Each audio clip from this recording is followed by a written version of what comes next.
Well, hey, Lori, welcome to the Moms Overcoming Overwhelm podcast. I am thrilled to talk to you today. I am so excited for this conversation. Yeah, we connected via this amazing Supermom summer camp, which we're going to tell everyone about at the end. But I was like, definitely need to have Lori on the show. And then I was looking in your email signature and found out, oh my gosh, she has this amazing book, Secrets of Supermom. And I read it and our brains work very similarly, like as far as like the organization of the book and the tactical guidance and the mindset and all of this stuff. And I thought, oh my gosh, we need to talk about all the things on the show. So thank you so much for being here. I would love it if you could tell us about you and your family, how you serve women, and then maybe like one thing you like to do for fun. Love it. Yes, super excited to talk about the book. It's so fun to talk about all the tactics. And I love it when we say, yes, our brains think the same, right? Because then we know we're going to have an amazing conversation. But so about me, I am wife to Jeremy. I am mom to Kinley, Caden, Cameron, and Kellen. And so I have four. I have two boys and two girls. My oldest is 15 and my youngest is now 8. And I wrote the book obviously when they were littler, so I published it just over 4 years ago, and I'm super excited to get to dive into more pieces of it today. I love talking about the secrets. I love talking about all the things inside. But what do I love to do for fun? Well, I love to do this for fun. I love to do the Supermom stuff, right? I think that's absolutely fun. But I also do photography on the side, so I love to take photos and I used to love to scrapbook. I'm not so good at spending the time on it now, but I do still love the concept, right? I still love to do it. I just do it a lot less. And I actually love a whole lot of things. I love to read. I love to hang out with my kids.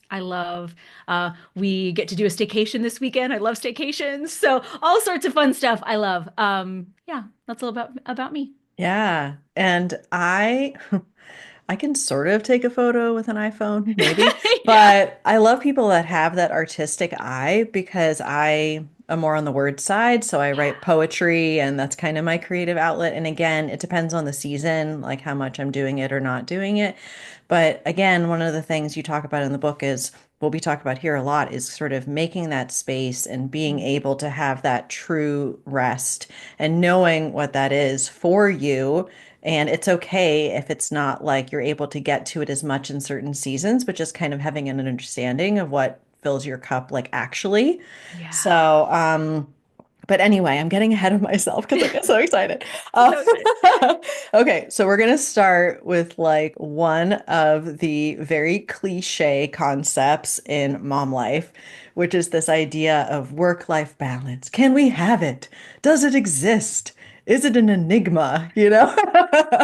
No, I feel like everyone reads about it or talks about it, and it's a very kind of like hot topic, kind of like self-care is, and yet the cliche concept of it is sometimes like this watered down, not actually what we want to be talking about.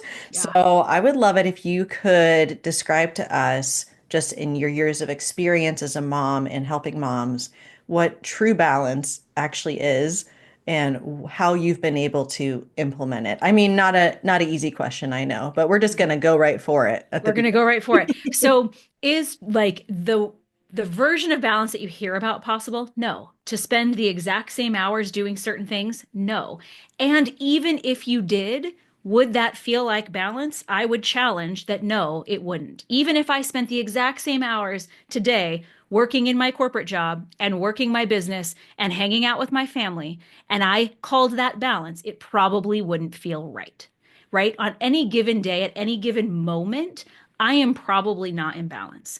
But if I can take a big step back and see my life from a further away lens, I can then tell if I'm balanced or not, because then I can see what it feels like. When I'm looking at the whole last week or the whole last month, I can say, yeah, that felt really good. We had a lot of fun times with the family. And I also got some really awesome work projects done. And I also feel really good about where my business is going. And I also love my friends and my family, and I get to spend time with them. And if I have all of that, my life feels balanced, even if the same amount of time wasn't spent doing those things.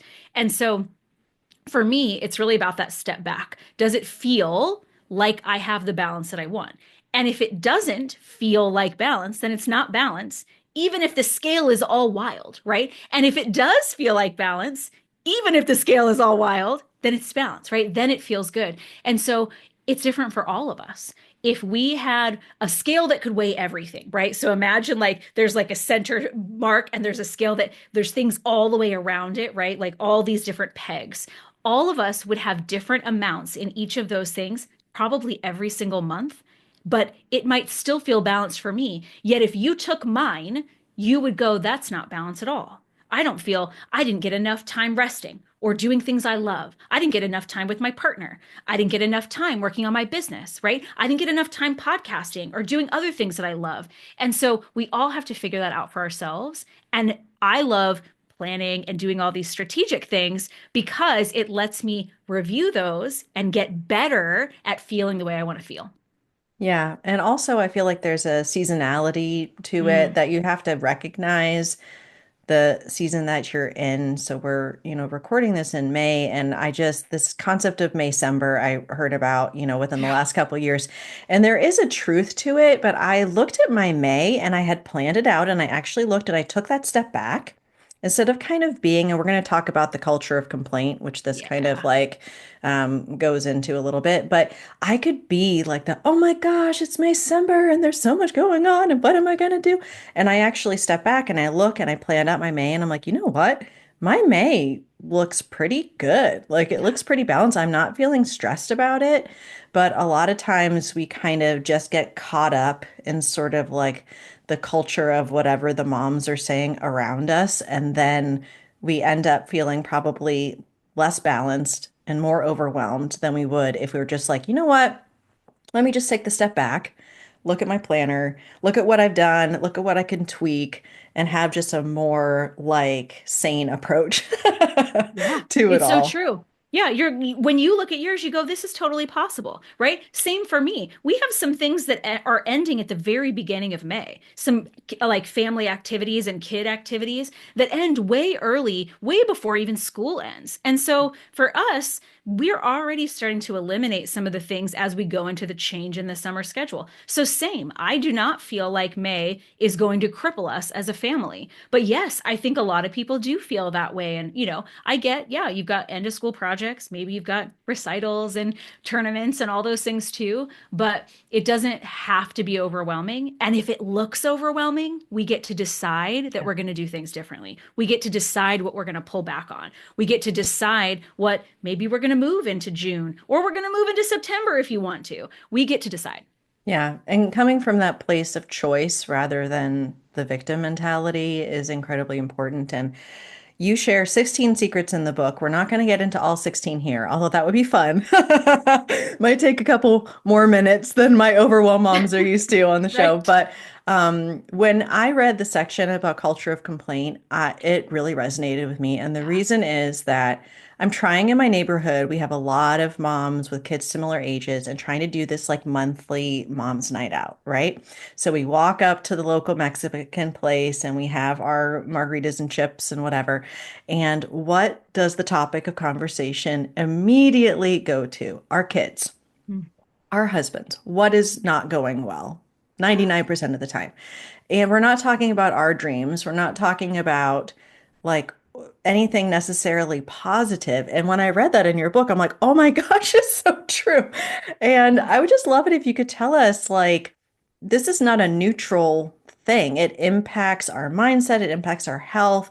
And I would just love it if you could talk to us about how many we can maybe shift the mindset for ourselves, but then be kind of that more positive impact in our mom friend group so that we're not all like, oh my gosh, Maycember and my husband and my kids. And it just becomes a complaint session every time we hang out, something that's supposed to be filling our cups, That's but right. we're actually taking away from it.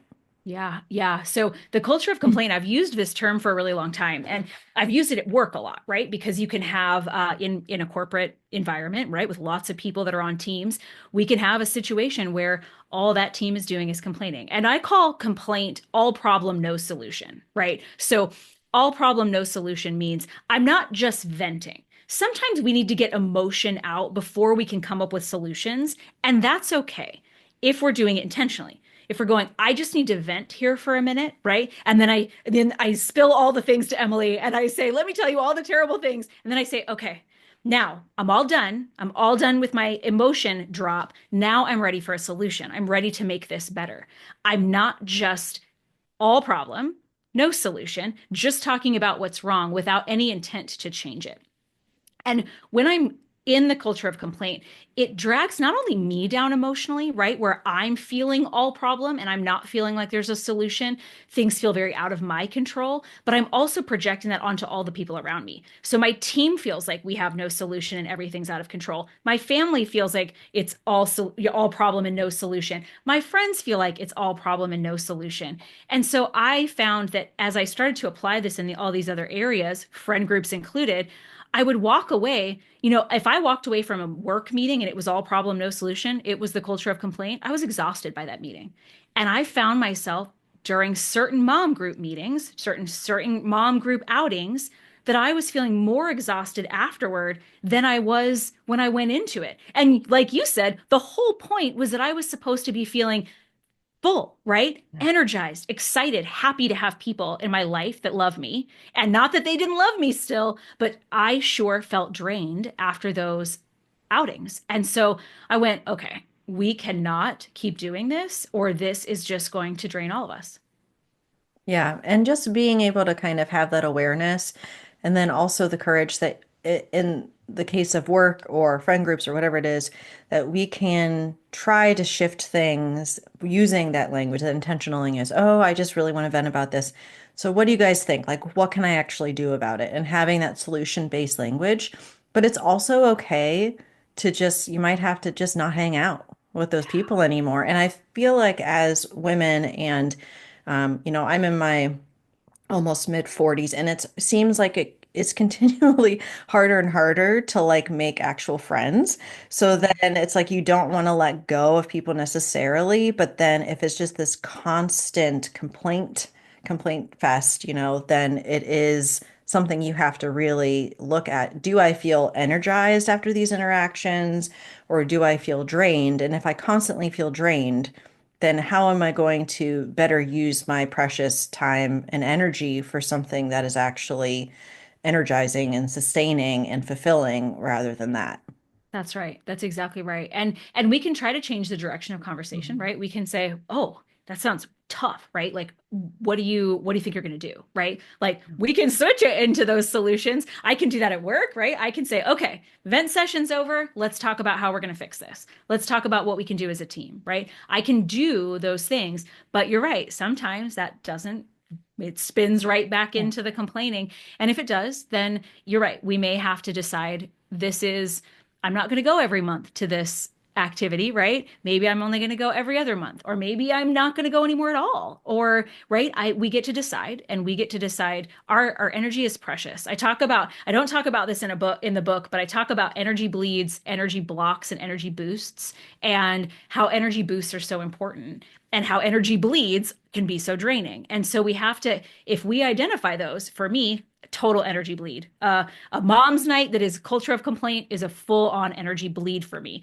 It's not doing anything to help me feel better, and it often is making me feel worse. And so if that's going to be the way that it is, I'm probably going to step back from those things because I want to use my time to boost my energy. Yeah. I want to feel good about the things that I'm doing. I know we're going to talk about rest because that's Right. in the book too, and rest is an energy boost. It should be an energy boost. I should walk away from whatever I call rest and feel great, right? Yeah. And if that's not how I feel after a mom's night, then that's not rest, and I get to choose not to do it. Yeah. I love that, again, that empowering place of choice. And that when we talk about rest, we'll dive right into that. And people are like, oh, we should just, rest more. And we'll be kind of like, oh, yeah, well, that really must be nice for so and so because I mean, look at all the stuff I have to do and look at my schedule and look at the kids. But then when we do have some of these moments to ourselves, then we're immediately picking up the phone and scrolling, which is not restful at all. And I did that for a season when I was dealing with a lot of hormonal, emotional issues where I was very reactive to my kids. And before I got that sorted out on the health side, it was like escape. I was like, I'm just trying to survive. I'm just trying to escape. So, like, I get it and no judgment, but I didn't realize that that's actually causing higher, cortisol. And you have like all of these things that are happening when you have that dopamine Yeah. hit, and that's not actual rest. So, can you tell us about what is true rest and why is it so important as we're able to combat fatigue and burnout and overwhelm and all of these things that we're dealing with? Yeah. To me, true rest, I would define as an energy boost. So if I can walk away from something feeling more energy, mental energy, physical energy, or emotional energy, any of those, if I can walk away from that thing feeling better than I did before, it's true rest. So when we think rest, like a lot of us will think like, oh, I'm vegging on the couch, right? Like that's actual rest. Vegging on the couch for me, no, I do not feel energized after that. That does not make me feel better. So that's not actually rest for me. Now, if that is true for you, if you love your shows and you feel so good after you get to take a couple of hours on a weekend to do, a binge watch and you feel amazing afterwards, that's rest for you. Amazing. Keep doing that. But Emily, what you're talking about was the scroll, right? Like the doom scroll, the escape scroll. And so often we feel worse mentally, emotionally, or physically after that than we do better. And rest can also be active things, right? Like rest for me is certainly taking walks. Rest for me is doing a hard workout, even because physically I feel that energy boost afterward, even though I know it's hard and even though it's not what most people I think would call, quote, rest. So if I can define it as that, then there are lots of things that we can think of, and they're always different. They're different for all of us because all of us are react emotionally, physically, mentally differently to different things. So me going and taking photos might be a total energy boost, right? If I go do a photo session and come back and I'm doing editing and everyone looks adorable and I'm all excited about it, right? Energy boost. But then maybe you are going, this is so stressful. Every photo doesn't look right. Like I wish I was writing a poem about these people instead of taking a picture of them. And so that's not an energy boost. And that's okay. We get to find those boosts and use them for rest so that we can plan for them every week and we can keep our energy high all the time. If I get to constantly fill my life with things that are replacing my energy and making it higher, how amazing am I going to feel all the time? Yeah, and you bring up a great point, being able to proactively plan for rest, which I don't think people think about very often. And I recently interviewed, her name's Rochelle Crawford, and she wrote a book about how to be busy. And she talks about bubble wrapping your seasons to know that, like, this is going to be maybe a season where things are going to be a little more stressful. So I'm going to bubble wrap it with rest because I know that this is happening. And to have that proactive approach is so important. And one of the things that was very much an aha for me in your book was about planning in advance to deal with difficult situations because we know that they're coming at some point. And so this podcast is for moms who are overwhelmed. And a lot of times we feel maybe blindsided by it, like, oh my Yeah. gosh, I wasn't expecting, and this just totally kind of went off the rails. However, a lot of times we can anticipate those difficult situations, and then we can move through the challenges with more awareness. But I would love it if you could talk about kind of like tactically, like how would we do that when we're in these more of like planning sessions? We're looking at our next month or so. We know the things are coming up. We feel like we can probably handle them pretty well, but how can we anticipate and plan for plan B, I guess, for Yeah. things when it doesn't work as planned? That's right. We plan for, so we call it in our society when we do our weekly planning, we call it buffer time. So we purposely plan blocks of time either every day or in a chunk of time that's just sort of open. It doesn't have a spot to fill, but it's meant to be overflow time. So it's meant to be if something goes crazy today, or if this project takes me longer than I expected, or if a kid comes home sick, or if I get sick, or if we get a flat tire, right? Any of those things happen that we've basically got wiggle room in our plan. Instead of planning every second and crossing our fingers that everything goes perfectly. Because women have asked me when I've done interviews before, women have asked me, okay, you weekly plan. How often does your weekly plan like go to plan? So I think they're expecting I'm going to say like, I don't know, 50%, 75% goes to plan. Literally 0%, friends. 0% of the time do I follow the exact plan every week. But guess what? Because I have a plan, I know where the shifts are needed. Because I have a plan with buffer time, I know how I can move things around. And I don't get that blind side that Emily's talking about. I don't get totally crushed. I'm not in the scramble, is another thing I call it, right? I'm not in the scramble. I just go, okay, this is happening. Here's what I had in this block. I get to move it or I get to reschedule it till a later week. And it's no big deal. And it doesn't put me down and make me go, oh, look at me. I failed again because this didn't go right. I failed again because our project didn't turn out the way I thought it would. I am already expecting things to not be perfect. And so I can go into it saying, it's no problem. I've got this. I've rescheduled this before and it's no problem. I've had a sick kid before and I got this. I've had to have a flat tire on the way to work before and I've got a Teams meeting on my mobile. It's no problem, right? I just start to train myself so that I don't get spun out over all the things. Yeah, and one of the things that I continue to learn as a mom, and I think just as a woman and business owner and all the different hats, is to approach things with curiosity rather than getting bent out of shape about it. Because I am a recovering perfectionist, and I know that's another cliche term, but it's something that I'm genuinely working on because I'm seeing a lot of those tendencies in my older son, Mm. which is scaring me quite a bit. And I'm like, no. So, trying to prevent that. So when something doesn't go for plan for him or for me, I try to have that, that's interesting kind of approach. Like, I wonder why that was. Okay. Well, that means next time maybe we can try this instead of like, oh my gosh, the world is ending, and then you catastrophize everything. And that has really helped with my stress levels. That has really helped me. Like you said, you kind of have this list of things that you have been able to overcome in previous seasons. And you're like, oh, well, last time I tried that. Let me try it this way this time. And maybe it's not going to work out because the situation is slightly different. However, you have that toolbox to pull from, and you again are going into that mindset of choice. Right now, this is what's happening. I'm not going to be a victim to the situation. I'm going to go in my toolbox. I'm going to pull out this thing. That's interesting. Let me try this. And then you're going to see whether it works or not. And that's just data that I would say, data over drama, right? And Yeah. so it's like the data, and then when we know and we try it, maybe that way again.